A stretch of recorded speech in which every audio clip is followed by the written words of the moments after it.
बिस्मिल्लाहिर्रहमानिर्रहीम। गुज़िश्ता रात फैसलाबाद में पुलिस स्टेशन रिचकोट के इलाके में वकास नामी एक शख्स को पुलिस ने जब पेट्रोलिंग हाईवे पुलिस ने चेज़ करने की कोशिश की तो उनकी गाड़ी के ऊपर अनवांटेड और गैर ज़रूरी तौर पर इन्होंने फायरिंग की, जिसके नतीजे में उनकी डेथ हो गई। ये बड़ा ही अफसोसनाक वाक़या था।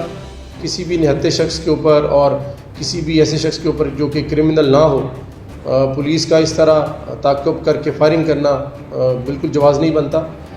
मामला जो ही नोटिस में आया फ़ौरी तौर पे मैंने इसकी इंक्वायरी की, फैक्ट फाइंडिंग इंक्वायरी की और तकरीबन आधे से पौने घंटे के अंदर जितने भी पुलिस एहलकार पेट्रोलिंग हाईवे पुलिस के इसमें इन्वॉल्व थे उनको ना सिर्फ हमने अरेस्ट किया बल्कि उनके ऊपर सेक्शन 302 के अंदर FIR भी दी गई। उनको अरेस्ट किया जा चुका है। हम इस मामले की एक गैर जानिबदाराना तहकीक की एश्योरेंस देते हैं।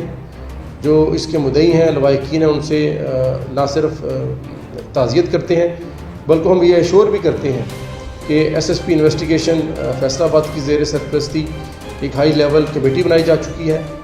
आईसा पंजाब ने मुझसे रब्ता किया और मुझे भी ये इंस्ट्रक्शन दी कि इंसाफ सब के लिए एक जैसा होना चाहिए, कोई भी कानून से बालातर नहीं है। ख्वाह वो पुलिस एहलकार भी हों, अगर वो ज़्यादती करेंगे तो उनके ऊपर भी वही कानून एप्लीकेबल होगा जो कि आम किसी शख्स के ऊपर होगा।